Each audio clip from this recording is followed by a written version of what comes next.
Assalamualaikum and a very good day to everyone. So this is the asynchronous teaching and learning that I promised to upload in your spectrum.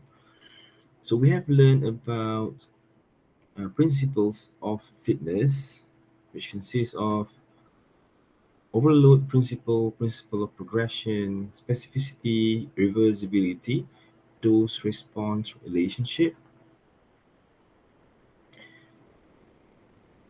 principle of diminishing return, principle of rest and recovery, individuality, and of course, I do add one more principle that is rather important, equally important, which is the principle of fun and enjoyable.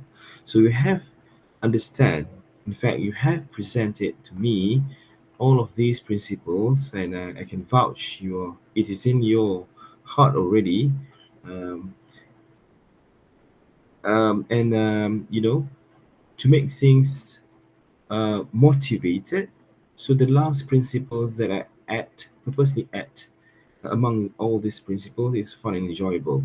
So try to find ways how you can make sure you're intact with your training program by ingesting an element of fun and enjoyable. So your progress will be maintained. You can try to find, as I mentioned in my previous class, you can try to find ways to sustain your motivation by having a gym buddy, training buddy, listen to the music, um, avoid, abrupt change in intensity. So, so you have you will expose to less injuries. You will progress well, and probably you can also monitor your progression if the progression is well, and you assess your changes, like your fitness changes in your fitness level. Of course, you're gonna feel motivated. Okay, that could be one of the suggestions how you can maintain your motivation level. Try to ingest an element of fun and enjoyable. Okay, for that, from these principles, you can now design the training program following all the principles that I've learned. In fact, you have presented to me together with fun and enjoyable, and make your own training program of your desired goal.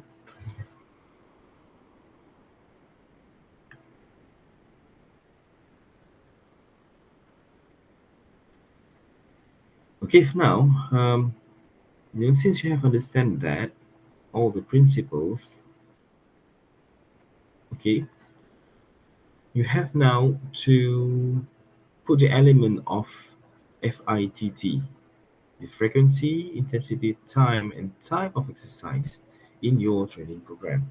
The frequency is how many times you should perform it in a day, in a week. I'm sorry. How many times you want to perform that exercise in a week. Intensity is how intense or how difficult or how demanding the exercise is. Time, the duration, how long. Okay, if let's say if you're running, how long time of running that you must put in the training program. Whilst for type is the variation of exercise.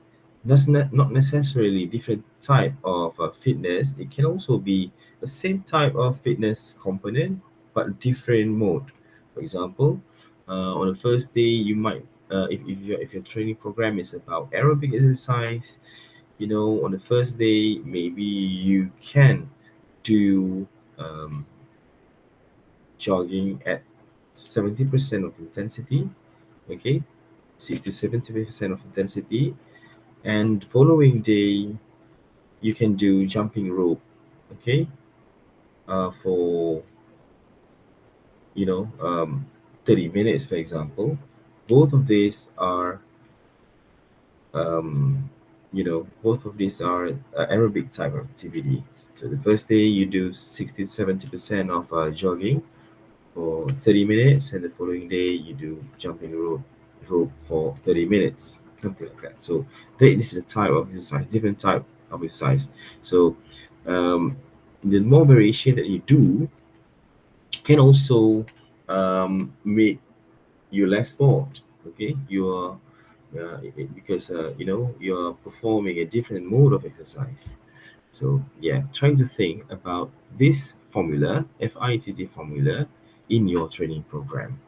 Okay, if let's say one day you have a client, you can do this for the person, for your clients as well. Okay, these are the physical activity target zone, which I believe I explained to you.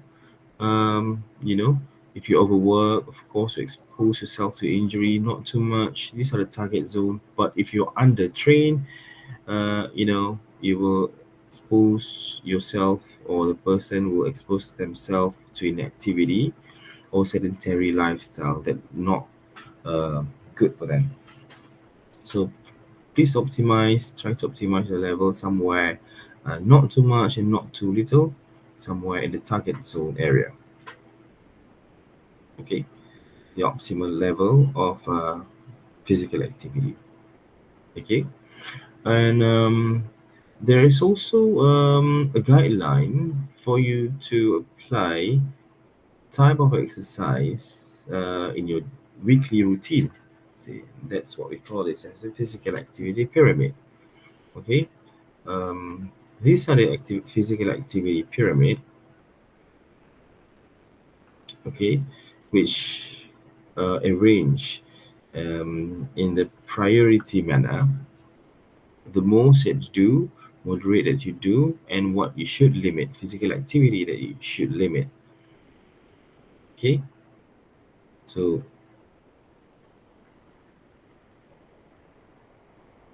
these are the physical activity pyramid. Things you must do every day is typical physical activity, like gardening, walking to work, um, brisk walking perhaps. Okay, these things that you must do every day. Okay, okay, going to the groceries, in fact, window shopping. Okay, every day, walking up to the stairs, walk to the office, walk to the shop, park your car at the far a distance away. You do house chores, increase walking days, gardening, walking up and down of the stairs. Okay, that's the activity you must do every day. You must do every day. And the next stage, okay, the next stage of the pyramid uh, is the activity, or I would rather say exercise, that you must do at least 5 to 6 times a week. Okay,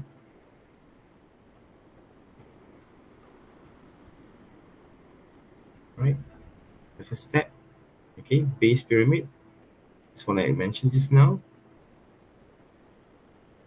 And the second step is the vigorous aerobic activity. Okay, greater intensity, intensity than the first one, and have to perform 3 days a week. Okay, 3 days a week, or maybe up to, if I would reckon you as a sportman, you might need to do it up to 5 times a week. Okay, not every day, but at least 3 times, 3 to 5 times a week. And this for you to build your cardiovascular fitness, helps to control your body fatness, and instead you can combine with step one, moderate activity in this vigorous aerobic activity, and how you can monitor whether that intensity is targeted is usually between 60 to 70%. Okay, um, of your maximum heart rate, or of your of your maximum oxygen consumption. Okay, okay, maximum oxygen consumption could be things that not most of us can do. So what you can do, you can use reserve heart rate, okay, heart rate reserve HRR, or even maximum heart rate. That would be easier. Okay, I believe you have learned how to compute your maximum heart rate simply by 2020 minus your age, and bear in mind that is just an approximation of your maximum heart rate. Okay, it's not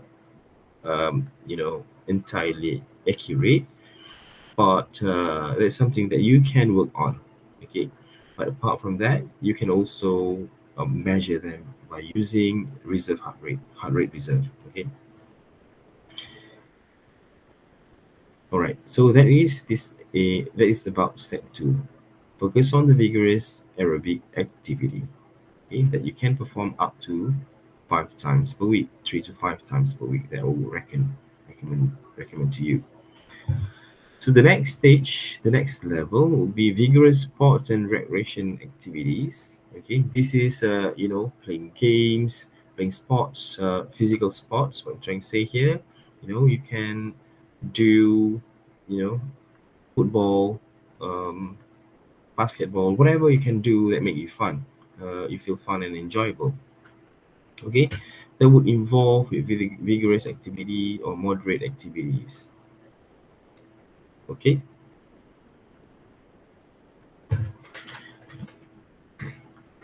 So you can do at similar intensity to your vigorous activity. How we can monitor that?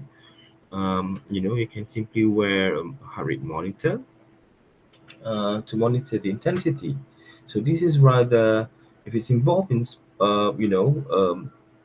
game sports, uh, I would classify this as an intermittent type of exercise. Sometimes you sprint out, sometimes you lower your pace a bit, but there's always an element of fun because it's a game. It must be fun.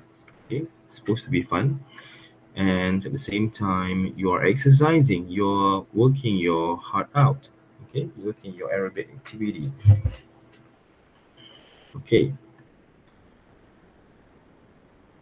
okay, and the next step is the muscle fitness exercise. This you must do at least 1 or 2 times per week. Okay, 1 or 2 times per week at least.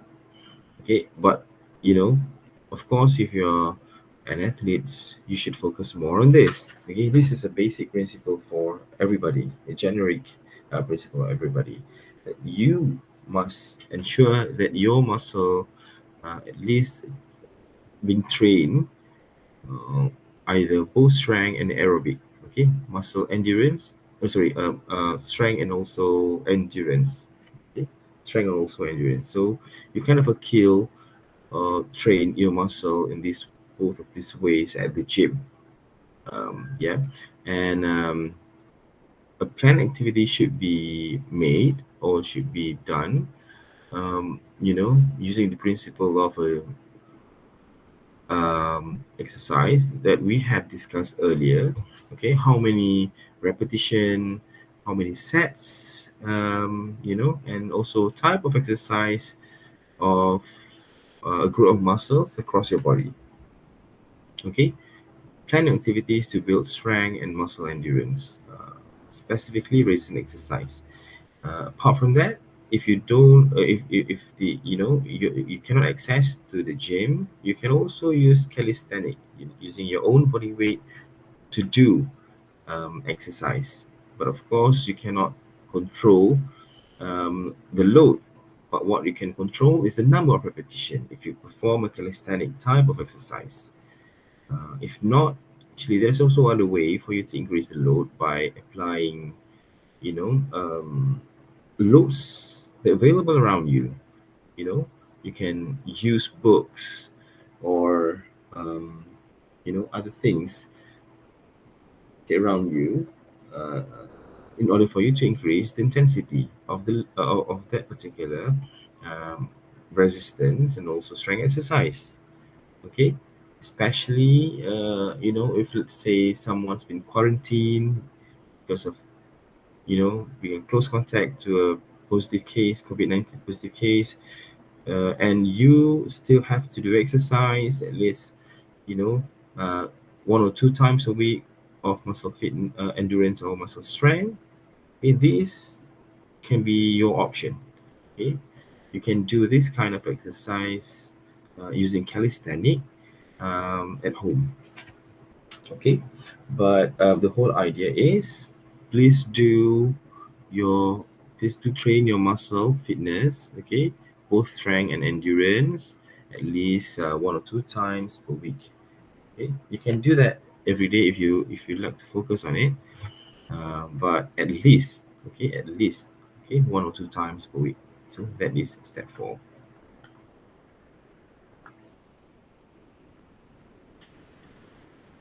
Okay,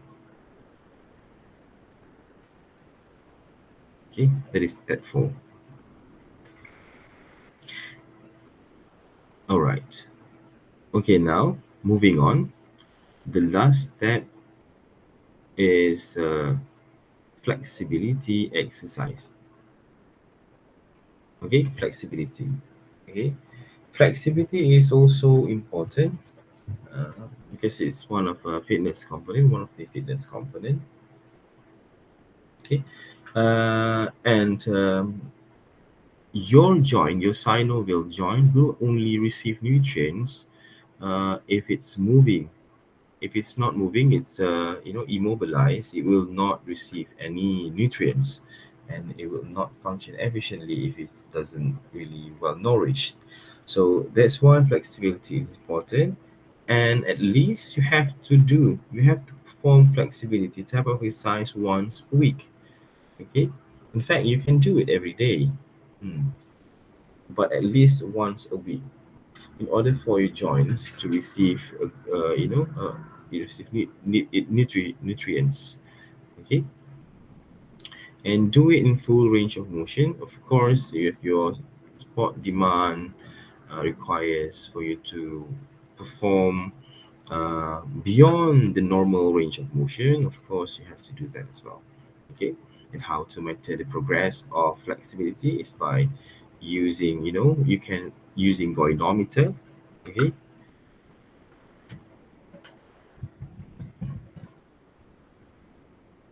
you can use this goniometer. It's not expensive, or simply you can use tapes or markings to indicate whether you have increased the flexibility of your particular joint.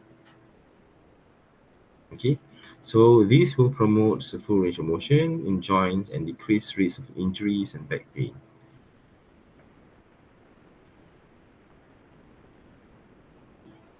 Okay, so no single activity provides all benefit. Okay, no single activity that provides all benefit. That's why you have to make it in variation. Okay, something is better than nothing at least. Okay, right. This amount may not be enough for weight management, weight loss. Okay, 45 to 60 minutes as opposed to 30 minutes. So this is a dose response. If you perform more, of course, you burn calorie more. Okay, specific activity recommendation for youth and older adults, because their body is different. This is where the individuality principles comes in. Okay, and of course, to those who have certain illness like diabetes, of course, their physiological system is not like normal people, because they tends to be dehydrated, and also their blood regulation is not the same like us. That tends to expose themselves with hypoglycemia, and then the heart regulation is not like as well. They not as sensitive. Okay, the heart response, the heartbeat is as not as responsive as normal individual. So these kind of things that you have to monitor during the exercise. Okay. Okay. So how much is enough? Some activity is better than none. Okay, if you are too busy, at least you do something. So to avoid diminishing return. Okay, and more activity is not necessarily better, because if you overtrain yourself, you get injured. and you will become demotivated and stop progressing. So yeah, that's why you have to plan your exercise well, okay, your training program well. Okay, use the recommendation at best apply to your specific need and goals. Okay, all right. So for that, I've covered this topic already. Thank you very much.